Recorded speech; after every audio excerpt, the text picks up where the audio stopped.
Welcome to Fans First, a sports podcast where your voice matters most. Hosted by Hall of Fame sportscaster Jim Powell. This is the show that puts fans at the heart of the conversation. Whether you're cheering in the stands, screaming at the TV, or debating with friends about the latest trades, Fans First is here to amplify your thoughts, your insights, and your love for the game. Welcome to Fans First, a sports podcast. My name is Jim Powell. I am honored once again to be your host today. Tyler Flowers will join us here in a moment, and we have a couple of luminaries for guests today on the program, so don't go anywhere. We also have a big event, and that is our first major sponsor has come on board. It's Georgia Advisory Group. It's a long-time, very successful financial services firm with over 120 years of combined experience. It's run by the founder, Dave Dooley, who is a big sports fan. He has built a team at Georgia Advisory Group, which is riddled with all-stars, with a full-time CPA, investment advisors, money managers, insurance experts, and estate planning professionals. They have their clients covered in every way possible. One of the many things I love about the Georgia Advisory Group is that it is a fiduciary, which means it has a legal and ethical duty to put their clients' interests first.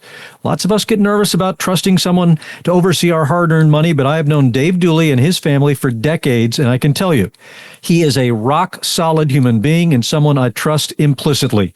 Once you get to meet him, you'll quickly understand why his firm has been so successful at helping people make the very most of what they have. You don't stay in business this long in a city like Alpharetta, Georgia, unless you are a very respected person, and Dave is certainly that. He and his team sincerely care more about their clients than they do about themselves, and don't just take my word for it. Go check out the Georgia Advisory Group right now. Call them at 770-746-6511. It's located in the heart of downtown Alpharetta, Georgia. Well, we want to welcome everyone to Fans First, a sports podcast. My name is Jim Powell, joined by my co-host, the trusty Tyler Flowers, and a couple of guys you probably have heard of at some point in your life. Couple of Hall of Famers. Chipper Jones, one of the greats of all time, as is our right-handed pitcher that doesn't come out of the bullpen. He starts, and he likes to finish what he starts, and that is John Smoltz. Gentlemen, thank you so much for joining us. We are honored to have you here with us today. Appreciate you having us, Jim. Yeah, I should have probably gone over to Chipper's house. It's for 5 minutes apart, but I'm stuck here at a golf course, so thanks for having us. Oh, God forbid.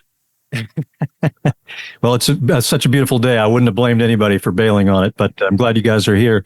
I want to talk about some of the baseball issues. I know Chipper's got some deadline. He's got to pick up his kids from school before too long, so I want to get glean some of his knowledge. This torpedo bat thing that's kind of taken on a life of its own.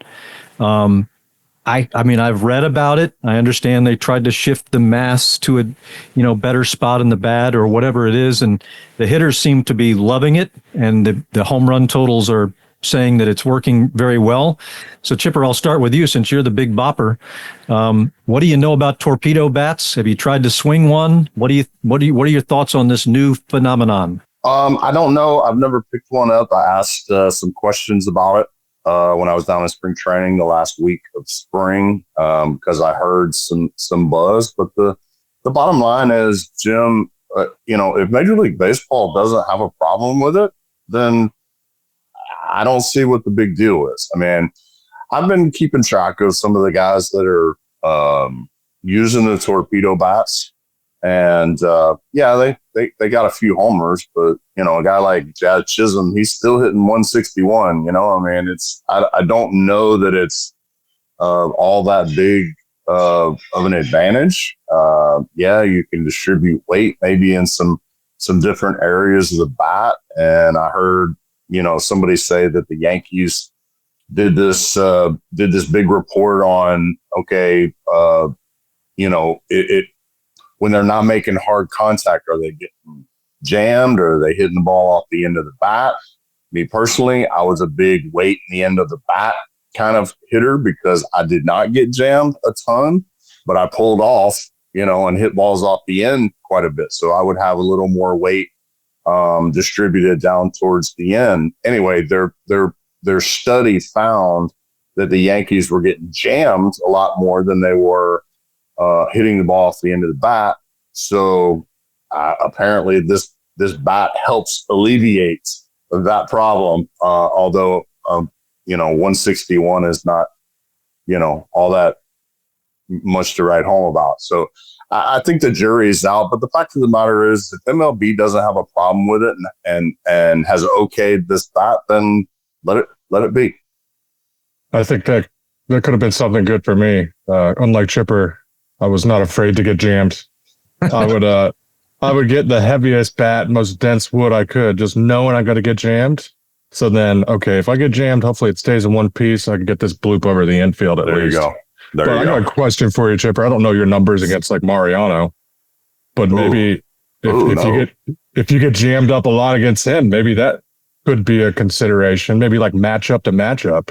I did get jammed against him quite a bit. I think I had like one hit and 5 or 6 at bats, and he broke me off a couple times. But I don't care if you're swinging something that's got 2 pounds right above your thumbs. You're not going to get any hits off. I mean, he's throwing 95-mile-an-hour chainsaws up there, so it's he's pretty much going to saw through whatever you got until you learn, like, technique-wise, how to hit a cutter correctly. He's going to live in your kitchen regardless of who it is. Smoltzy, what are your thoughts from the pitching standpoint on the Torpedo bats? Well, the biggest thing is for the Yankees, it really was the perfect storm. It was record heat in April. You don't see that. Ball was flying. And 2 games later, they got shut out. So if you miss the barrel of the bat as a pitcher, it doesn't matter what they have up there. I mean, Jose Cruz could hit with a fungo, and there's no barrel there. And the style of hitting today is still susceptible to swing and miss. So I just don't think the Torpedo bat, because it got so much, they scored 20 runs and then they scored 13, and it was Milwaukee just not having a really good series. So shortly after that, I think Gallen shut them out. I mean, the fact of the matter is that hitting is all about hitting mistakes. And that's why the one plane swing, the launch angle swing, that's why there's so many strikeouts, and that's why there's so many home runs. So if you get the barrel of the bat, no matter where it is, and you get a mistake, you're going to crush it. I came up with a stat a long time ago, and I think they're finally using it. Exit velocity is the most overrated statistic there is in baseball. And the reason it's overrated is you could strike out 220 times and have 10 of the top 20 exit velocities. What does that mean? So give me an average exit velocity with a strikeout being 0, and I guarantee you'll see the best hitters in baseball with not a sexy exit velocity, but with a consistency. And that's really what the game has been missing. We're missing more Arise, Luis Arises, and we're missing those. So again, you could have a Fred Flintstone bat, and if your pitcher makes a mistake, he's going to hit it to the moon. I love that exit velocity, Smoltzy, because I used to see my name towards the top. But to your point, I also added 120 strikeouts with it. When I did hit it, it came off hard, but I didn't hit it all the time. I think that's a great point. Well, baseball continues to evolve. It seems like I think the game is great. It's been great for a long time. I can understand an occasional tweak, but it seems like up in New York, they like to spend their off season trying to figure out ways to come up with new gadgets or new wrinkles or things. What do you guys think about the tweaks that seem like they're being constantly made out of New York?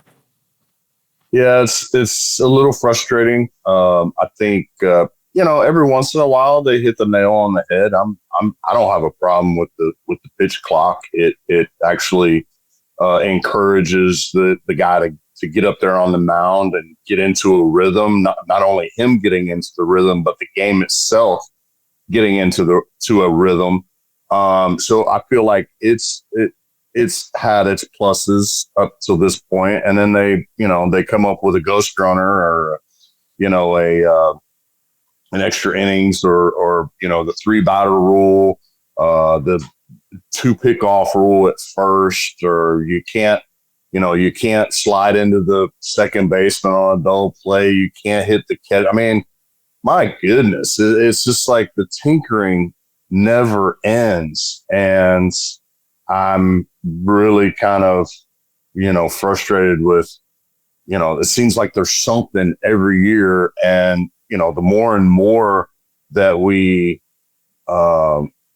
boo-hoo some of these little, knick-knacky changes. It's kind of like whatever comes out of their mouth next, it goes in one ear and out the other. We just don't even listen to it. I mean, John, it feels like to me if you're going to constantly be tweaking and manipulating the game, it's almost like you don't really like the game that much. So you're trying to make it more like they want it in New York, rather than the great old game that we've all enjoyed for decades and decades, most of our lives. We love the sport. So it feels like maybe somebody up in New York just isn't that fond of the game as it stands right now. Well, I got a little different take. The train has come off the track with analytics. The game has gotten to a point where it's out of control, and they're trying to figure out ways to get the train back on the track, because the game is nowhere played close to the game that was, for the last 30 years. The game got really slow. It got boring. There's no punishment for strikeouts. There's no punishment for 4-inning pitchers. The game is analytically driven. It's stratomatic baseball, and they can't do anything to make clubs change their reward system. So what they're trying to do is find rule changes that will actually self-correct the game back into action. I know they seem ridiculous, some of them, but the reality is, think about where we were 3 years ago. 4-hour games, 20 strikeouts between two teams, 12 to 13 pitchers between two teams, no stolen bases. Everything was analytic driven. There's no two buckets. The eyes don't matter anymore. And so what baseball's trying to do, and I will give them credit for this, they're going to have to make another rule change coming up. If they want to see hitting go to an all-time worse, then bring in the automatic strike zone. That will cripple hitting. Hitting is so far behind pitching velocity, and the injuries are so far behind the lifelong dream of pitching for 15 years. Analytics has said, we don't care. We'll just use 38 pitchers in a year. I'm telling you, the next rule change that needs to happen is a limit on how many pitchers you can have on your staff. Because again, every sport has gone through a shift. When they don't like, the commissioner doesn't like the direction, they'll say the NBA's going, they change the defensive rules. Let's say hockey was not scoring any goals. They eliminated the blue line. Football, as much as we don't like it, you can't crush the quarterback, because if you lose the quarterback, you lose the football. And the attraction of coming to the baseball park has no longer been around the starting pitcher. There's nobody looking on their iPad or phone and saying, who's pitching tomorrow? Got to go see them. So the game is trying to help turn the analytical philosophies around, because they've exposed and taken advantage of rules that have really made the game suffer for it. In my opinion, the athletes are greater than ever. There's no doubt that the arms are bigger than they ever are, but there's more injuries. So I'm telling you that the next rule change is going to have to come around pitching, and some form of drastic change to change the narrative, because there's too many guys pitching in a game. Chipper, what's your reaction to that? Well, I believe that I agree with most of the points that John says right there. I think the reason that it's become analytically driven is you don't have people sitting in the GM's box anymore that are those deep-rooted, lifelong baseball fans. Guys like John Sherholz, he's a dinosaur now. Some of the great GMs of the past, they're gone. They've been rooted out by the guys who think that you can get away with the Moneyball type of approach year in and year out. And, sometimes you'll catch lightning in a bottle and whatnot. But the fact of the matter is we've gotten away from what makes baseball great. We've gotten away from the fundamentals. We've gotten away from, pitchers trying to finish what they start, hitters playing the game of baseball situationally in the box. There's no bunting. There's no hitting behind the runner with a guy on second and nobody out. There's no hit and runs. It's basically go up there and maybe hope you string 3 or 4 hits together, with a big bop in there somewhere. But it's not the game that we grew up watching. And I think having those, some of the guys that aren't deeply rooted baseball career lifers in those GM spots is the reason why. And Jim, I'm not anti-analytics. I'm just anti all one bucket. So when you have, they're doing whatever the rules allow them to do. And I don't blame them. And they're going to keep doing it. And they're going to do it to the point where it's going to get almost absurd. But if you have every game played in a dome, then maybe a lot of this stuff makes sense.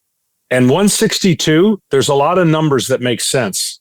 But when you get to the postseason and you don't deviate, you're in trouble. Got to be easier, John, I would think, to pitch to today's hitters, generally speaking, because of the lack of approach or a different approach, or however you want to characterize it, that Chipper was talking about. Don't you find that it would be easier to tie these guys up because of the current approach that is shared by so many different hitters in Major League Baseball? Oh, 100%. And there's no stress. The stress is you give up solo home runs. Big deal. You're going to strike out 3 or 4 more guys just because if you're on, you're going to miss the barrel of the bat.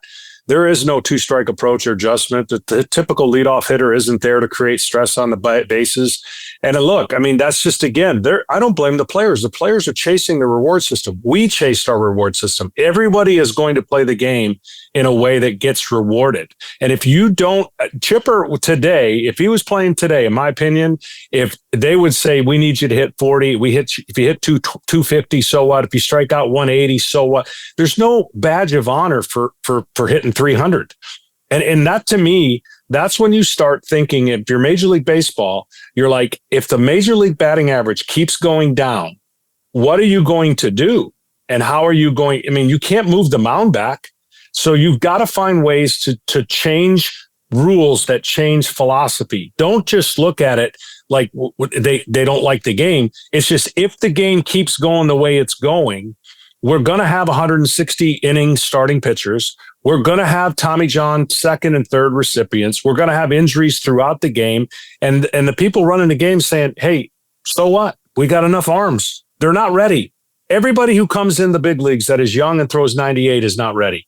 But they eat up 45 to 60 innings and they serve a valuable purpose. So if you don't have any rules against it, that's what you're going to do. And guess what? You could be great in spring training, but if you're out of options, you're not making the club, because they're only looking for pitchers who have options that they can bring up, down, up, down, up, down. That's the state of the game. Tyler, jump in here. I do think that's one annoying thing. I believe they did something to help combat that. You can only make so many moves back and forth now. But I used to hate that, and I dreaded that at the beginning of my career. Like, oh, crap, I went up for 4 again. I'm going back down, then I'm coming back up. And you see that with a lot of young guys, and I think to John's point, it's, man, this kid's got a special arm. We really can't trust him to throw 150 innings throughout the year, but if we throw him out there every 2-3 weeks, he can surprise a lineup and run through and give us a good start, once, twice a month. We cover all the teams in Major League Baseball, of course, but we're all of us live in the Atlanta area, so we can't pretend that the Braves aren't there playing baseball games. Obviously, the team got off to a very slow start.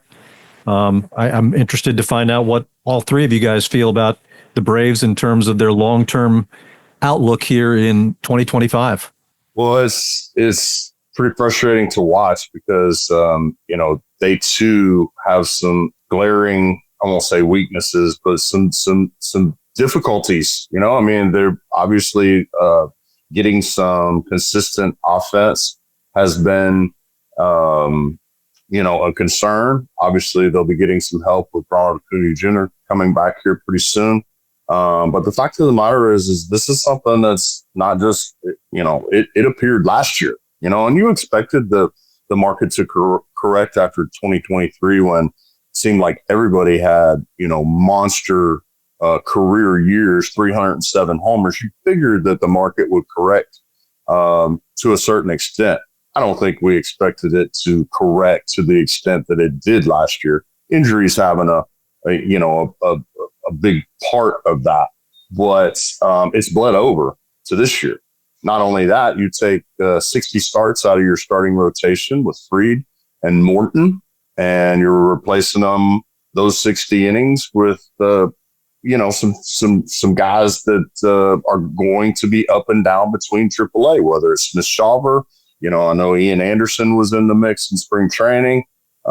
Elder, guys like that. These guys, that's who you're replacing those 40, 50, 60 starts with. Not to mention the fact that you can't count on Chris Sale going out and having a Triple Crown year again. The market will correct to a certain extent there. Reynaldo Lopez having the year that he had. Barely, we've seen him for 3 innings this year so far. You don't know when he's coming back because he just had shoulder surgery. So it's then on top of that, you have trouble bridging the gap between said starter and Raisel Iglesias in the 9th inning. So there's some issues that need to be addressed. And until this team offensively gets their stuff together and they get Strider back and maybe a couple tweaks to the bullpen to help bridge that gap.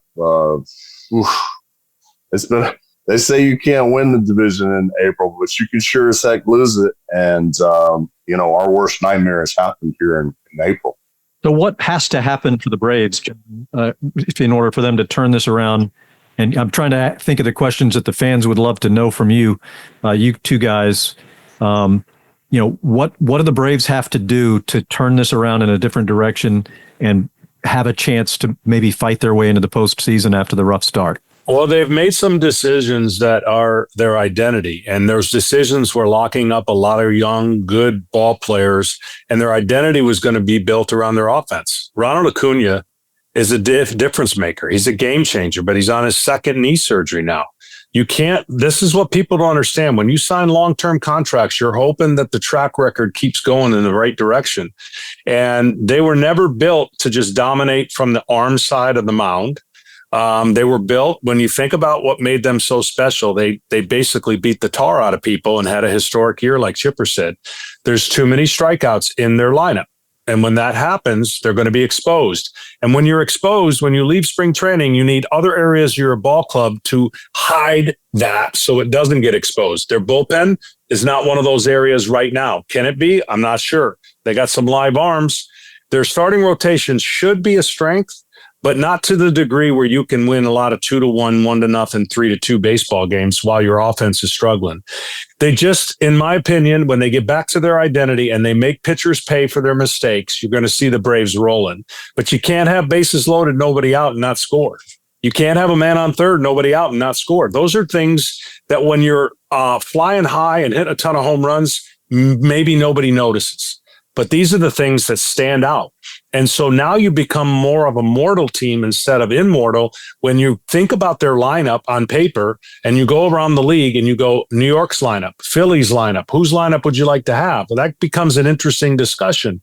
So every team leaves spring training knowing what their warts are. The goal is to never expose it. Don't let somebody get in there and expose a weakness, because then it's just going to be a problem all year. And right now, for me, if they get back to making more contact, they're going to be fine. That kind of goes to something that Chipper was talking about. Basically, the lack of situational hitting, the situational awareness doesn't even seem to be there. You watch these guys up there at the plate, and it doesn't look like they're even trying to put the ball in play. They're just trying to hit the ball into the stands for a home run. It seems like an all or nothing approach, at least from my vantage point. And it's not just the Braves. I mean, that's happening all across baseball. But Jim, that's the reward system. Until management changes their reward system, these players do not get dinged for striking out with a man on third. You know when they get dinged? Hitting a ground ball. They don't even want them to hit a ground ball. And so that's why I'm saying over 162, they may have an argument with 41 home runs and 200 strikeouts. Try to do that in the postseason against the league pitching. Try to keep hitting home runs and strike out and see how it does. Nobody has ever won a championship with that formula. And that's the difference. And so analytically in 162, it kind of gives everybody a chance, no matter how much salary you have or whatever your payroll is. But there's a major separator when you get to the end of the year and facing a lead pitcher. That's when it just doesn't even compute. Flo, what are your thoughts on this conversation? I mean, it's dead on. I mean, when you get to the postseason, you're facing number 1, number 2, number 3, 1A reliever, 1B reliever, closer coming in. Like, those are the ones where you almost have to take a 2-strike approach right out of the gate. Because if they're executing and hitting spots, like, You even got one chance to slightly barrel up something. And if you have a good situation for your team, like you can't miss that pitch, lead off double or something, and you're up there and nobody out, like you got to be 2-strike approach right out of the chute. And I do think players and teams do a better job of that in the postseason because there's that emphasis and there's that additional pressure that you're facing a number one, you're facing their best reliever in this situation. And you're not going to get many mistakes, if any, and you got to be able to do something to help your team push a run across. But to John's point, when you're facing number 4, number 5, you got somebody coming up and down from AAA, throwing the 6th and 7th inning after a bad start. Like, yeah, you do damage. And you get rewarded for that damage, to John's point as well. Like, now if you had a shortstop go out there and hit 225 with 40 homers and play decent defensive run save, he's making $15 million. Why would you not shoot for that from a player's perspective? Yeah, I wanted to ask you guys, I'm sure you all would like to get back in the game and get a full-time job and get the salaries that are being doled out now for guys that, they maybe have gotten off to good starts in their careers. But I mean, you're talking the money is just insane as well as the length of these contracts. I mean, what are the odds that all these contracts, they're going to look back on them later on and say, boy, that was a good idea. Boy, that was a good idea. I'm thinking there's going to be a lot of mistakes in the end. Pretty close to zero, I would say. There's no way physically you can keep it up for that period of time. And I don't know, John would know better. He's been through it a lot more than I have, but like to keep 75% of your production for 15 years, like that's pretty far-fetched unless your last name's Brian. Yeah, the one thing I don't really understand, I'd love to be in those back rooms when they're doling out these contracts because they base it on the track record of what they're going to do after 1 year. There's no information that you can tell about a player unless you know the under the hood, the heartbeat, and the mindset that is going to guarantee the next 8 years is going to be solid. What I like seeing a player struggle and then have success. Like Riley, he's had both. He's come into the league on fire. He's struggled mightily. He's going to go through his ups and downs, but you've seen both of it. When you give a mega contract to only a good start to a career, you haven't seen the other side of it. And so that's, again, it goes to my point. It's good to be a player today. It's good to have a first fast start because you're going to get basically a copycat type contract. And they just view that if you sign someone to 10 years and you get 6 or 7 years out of that contract, it's viewed as a great contract. Again, reward system. And that's what the players are getting. Yeah, it's crazy. I mean, I keep thinking as I'm reading these articles on the latest contract that comes out that there must be like at the bottom it's going to be, oh, this is April Fool's Day, by the way. This isn't really happening, but it is happening. And yeah, I'm sure you guys would love to, be sitting in that back room and having somebody write a check like that for you guys. Not that you didn't make good money in your careers and all that, but it's just like really mind blowing in my humble opinion. Well, again, I would have never got paid as a starter if I didn't make 35 starts. That was our reward system. You can't have a bad year and throw 240 innings. It's impossible. Challenge anybody to throw 240 innings and have a bad year. So that was our reward system. Today, I would be only pitching in the games that I feel great because I would have to max effort and I'm going to have a shorter career. So I have to maximize my contract for that short window because there's no sustainability to any of it. There's not one star pitcher that has survived Tommy John. Not one. And so when you have those hanging over your head, instead of thinking how great Paul Skeens is, which he is, it's when is he going to get Tommy John? So what are the Pirates going to do and how are they going to maximize his greatness before he has a Tommy John? And will he end up like most of the Pirates somewhere else? And because they can't sign him and won't sign him. So that's, again, the game that we have today. And people are fine with it because they think, well, people come back from Tommy Johns, but you're missing 18 months. And if you have your second one, you're not guaranteed to be just as good as you were before when you had your first one. So it's good to be a pitcher to throw 50. To throw 130 innings and get a mega deal is good for the pitcher. And we've got a couple of those who have been able to do that. Yeah, suffice to say, at the very least, it's very good for the pitcher. That's for sure. What are you guys' thoughts on baseball in general in terms of We talked about the situational hitting and how that changes things for the pitcher as well. What about the management class in Major League Baseball? Do you feel like they're seeing the game the way you're seeing the game at this point, John? Well, there's two classes that have emerged. The one that aligns themselves with the management and doesn't deviate, he's not going to get fired. He's a conduit to the information. He's bought in. That's why he's got the job.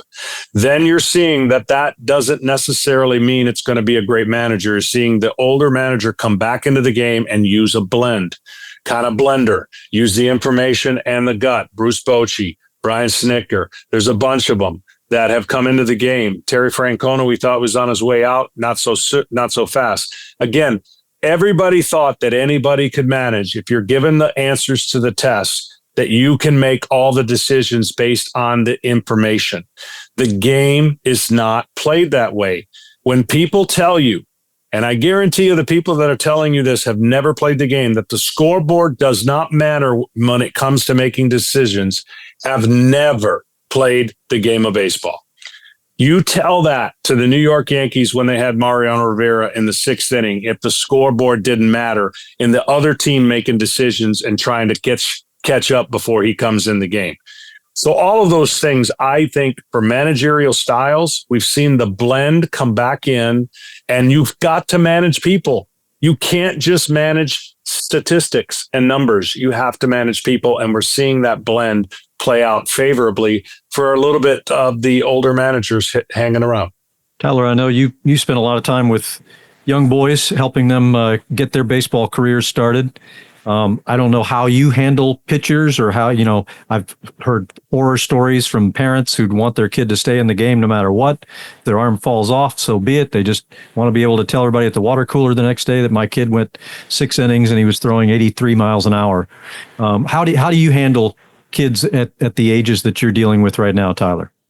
Yeah, it's a little more challenging than you'd think. So like I started a travel team for different reasons for my oldest boy, 10-year-old, and I'll pick John's brain a little bit here on what he thinks is the best approach.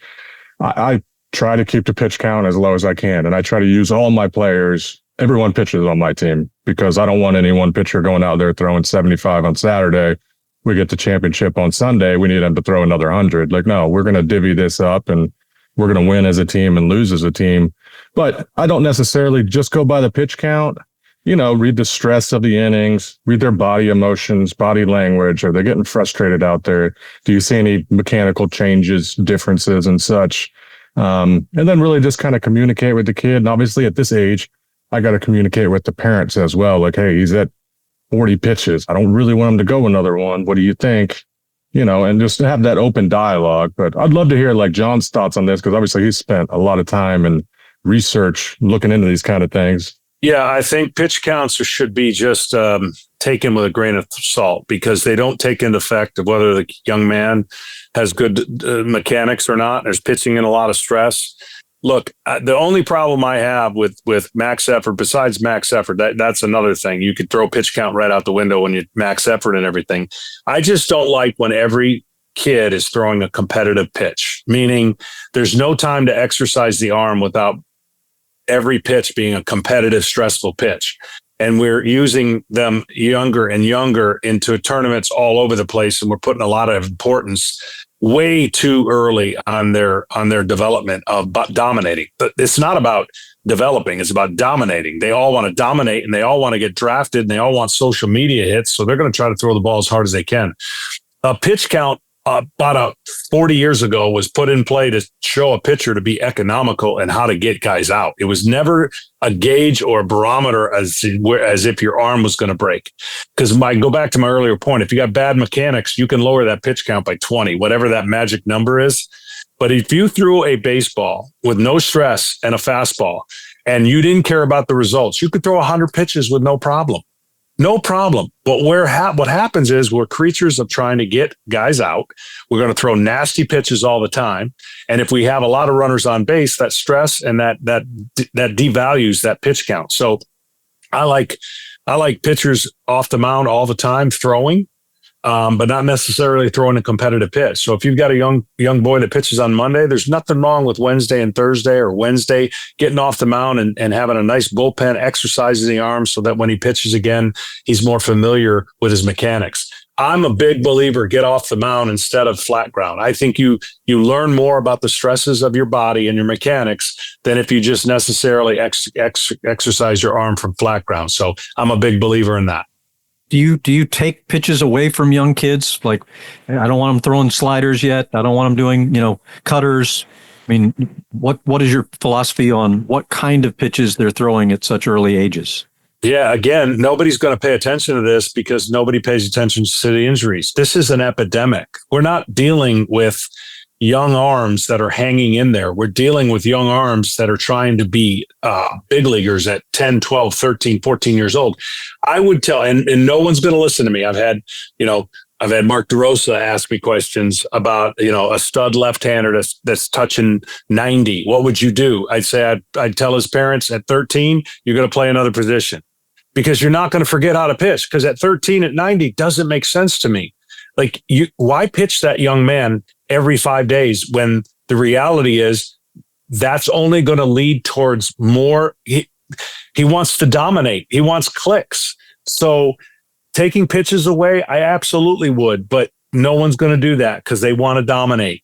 A curveball is not that bad as much as a slider. The doctors will tell you when you hit puberty, maybe you can start throwing a slider, but it's not for everybody. The curveball, if thrown incorrectly, is not great. But again, if we're going to max effort everything, a lot of pitches are bad because we're seeing that breakdown in the big leagues. It's no longer the opportunity to fine point your command and throw the ball under a barrel or above a barrel. It's throw it in the strike zone with so much max effort spin that we don't care where the ball goes. That's the game we have today. That's why so many guys are breaking down. Well, just so you know, John, Tyler and I, we always listen to you. We always are here to listen. So it's amazing, though. It's amazing because literally the entities that are out there are teaching opposite of what I'm teaching or what I'm saying, because they're in the business of, can you get me 5 to 10 more miles per hour on my fastball? That's what every young man is trying to get when they get into high school and get into college. If you're not 90, think about this. If you're not 90 miles an hour going into high school, your chances of going to college are really, on a scholarship, slim. That's sad because we're missing out on great pitchers. And so we're just creating factories of arms that, again, at some point, big leagues teams are going to zig when everyone's zagging. At some point. It hasn't happened yet. And here's the problem. When you have a healthy staff where nobody throws over 97, analytics is going to tell you, see those 4-something ERAs? Don't pay attention to the 32 starts they made. Pay attention to the damage they're giving up. So that's, again, when you're trying to look for, the Striders of the world who are fantastic, phenomenal. Every team wants 5 of them. And that's a tough gig to have those guys last doing what they're doing. Well, I'll tell you this, John. I only let a handful of my boys throw fastballs and changeups. And every team we face, every other weekend when we play, they have 3 or 4 pitchers that are throwing multiple types of breaking balls. We're 10 years old. I'm like, this kid will be done in a couple of years. Like, there's no way. He's throwing 65 at 10 years old, snapping off 48-mile-an-hour sliders. Our kids are looking foolish up there, but I'm like, you just hang in here. It's a grind, boys. We don't need to win today. We'll try our best. We're going to win in the long run, and we're going to have fun doing it and continue to develop and play baseball as long as we can. I want to flip the switch on you, John Smoltz. I want to find out how your golf game is these days. Well, I'm training again and trying to get my really, really broke shoulders strong. I'm getting stronger. I'm hitting the ball farther, but I got to get my game tightened up in the next 3 weeks. I got a U.S. Open qualifier and then some tournaments later on, but it's really come down to my putting. My putting has been just awful. So I feel like I'm trending in the right direction, even though I'm getting older. The new hips have been fantastic. I hate throwing anything. I had to throw out the first pitch at Richmond, which was a totally cool experience for me. And the ball feels like a balloon. It could go anywhere. But as far as everything below the shoulders and swinging, I can swing a club now with no pain. And I'm playing a lot of golf, trying to get one more run competitively to see where I can take it. What was y'all's reaction to Rory finally getting that green jacket? That was pretty special weekend. Masters was something else this time.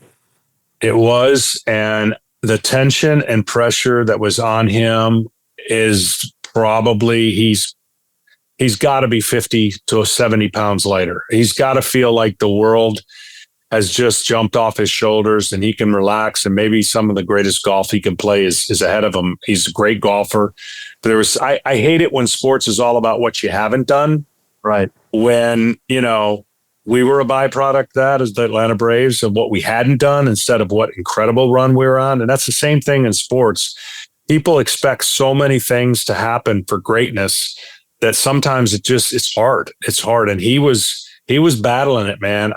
I'm telling you, if you put a blood pressure cuff on anybody who was rooting hard for Rory McIlroy, you would have had 5 calls to the hospital in that final rounds, because that's how much up and down and blood pressure was going when the game went the way it went.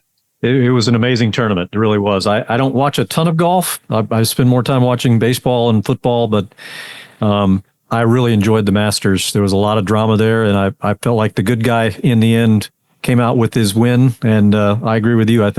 I'm sure he's living on a cloud here for the next however many weeks to really enjoy what he earned.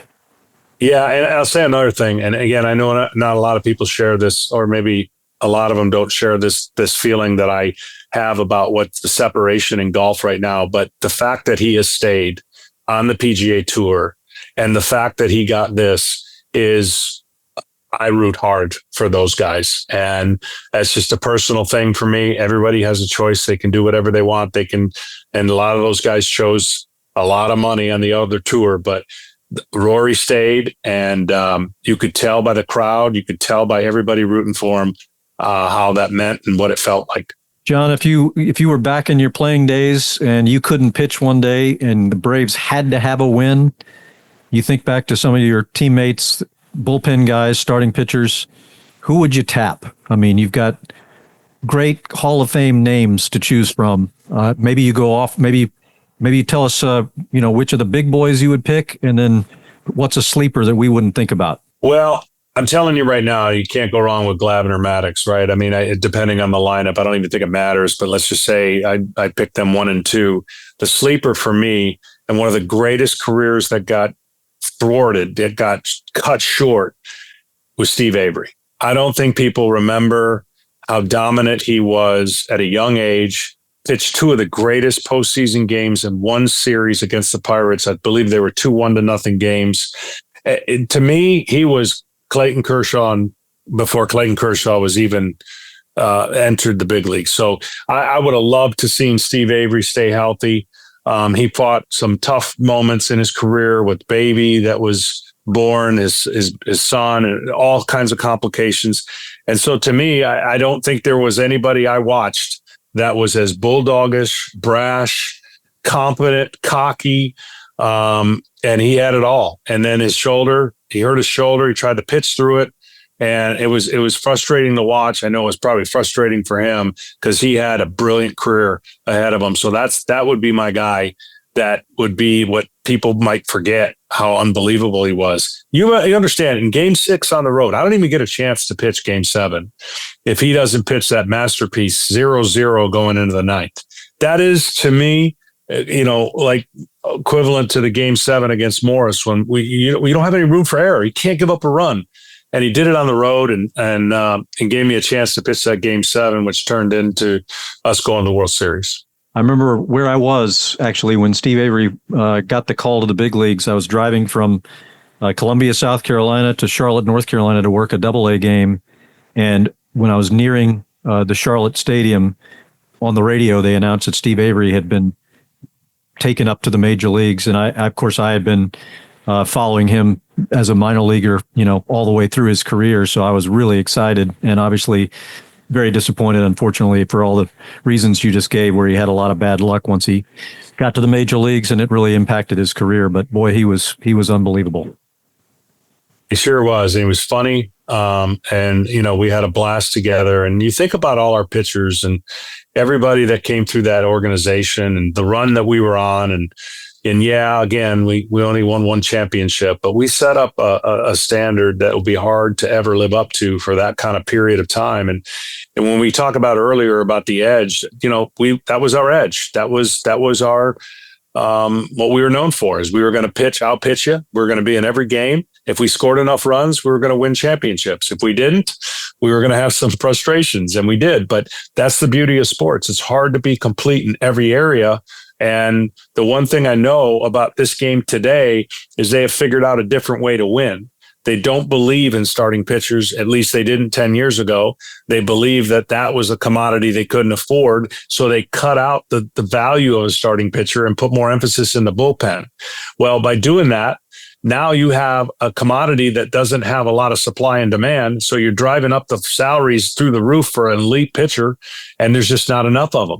So that's kind of, again, how the game has shifted, because on paper, that sounds great. If I could use, it's like an all-star game. The all-star game goes 2 hours and 20 minutes. You know why? Because everyone pitches one inning, and the guys that come in to pitch one inning are pretty nasty, and it's quick. And they kind of like that idea. So they took that idea and put it on, no pun intended, steroids, and said, we're going to just create that. And we're going to have 5 guys, 6 guys in the pen that can only pitch one inning, no flexibility. And we're just going to dominate that way. And when you do it, it looks great. And when you don't, it's tough to sustain. Well, John, thank you so much for your time. Chipper's obviously rounding up his kids at school right now, so we appreciated him stopping in to spend some time with us as well. And as always, Tyler Flowers, love hearing your insights, and looking forward to hearing about how this was a great day to just listen and learn from these two guys. So, John, thanks for coming on. Chipper, thanks as well. Yeah, my pleasure. I'm getting into my season now of broadcasting, and there's going to be some interesting storylines to watch this year. I don't know that we're going to have the collective balance throughout the league, but we've got some pretty much super teams. And for the Braves, and what Chipper said before, the Braves have some work to do here in the first 30 days. I wouldn't panic until I get to the 30-day mark. And if it's still running at the same level at 30 days, then it's time to maybe get a little worried. But I still believe they're going to turn it around. Well, John, thank you so much for your time. Really appreciate it. Having you and Chipper on the same podcast is really a dream come true for me and Tyler. I know we both were really excited about this show, and you did not disappoint. Neither did Chipper. So thank you so much for being with us. My pleasure, guys. Really appreciate your time. Yep. Tyler, we'll see you soon, my friend. Sounds good, Jim. Fun as always. Okay. And for all you folks who are hopefully enjoyed our podcast today, thanks for coming along. We'll see you again next time on Fans First, a sports podcast. Well, I hope you enjoyed Fans First, a sports podcast. We had a special edition of our program today with 2 Hall of Famers, Chipper Jones and John Smoltz, coming in just to talk baseball with us. I mean, I felt like a kid in a candy store, to be honest with you. I hope you did too. It was a lot of fun. We learned a lot of interesting things, and we hope we can come back with another episode that somehow measures up to 2 Hall of Famers. I guess I got to find 3 next time. But anyway, thanks for joining us for today's episode of Fans First, a sports podcast. Don't forget to follow us on X and Instagram and Facebook. And please check out the Fans First YouTube channel. We would love it if you would subscribe. That would do us a world of good. Don't forget about our Fans First website also. It's fansfirstpodcast.com. To be included as a guest on an episode, send your voice memo or your video file or written memo to Jim, that's me, at fansfirstpodcast.com. Please keep your submissions to no more than 45 seconds in length, but if you go a little long, we want you to be a part of the show. We'll let you get away with it. Thanks for joining us, and we'll look forward to talking to you again very soon right here on Fans First, a sports podcast. Stay tuned, stay passionate, and keep celebrating the sport you love. Visit us at fansfirstpodcast.com to explore more. Sign up for our newsletter to receive exclusive updates and follow the podcast on social media to join our growing community of sports enthusiasts. Your voice matters to us, so don't hesitate to share your thoughts and connect with fellow fans. See you next time.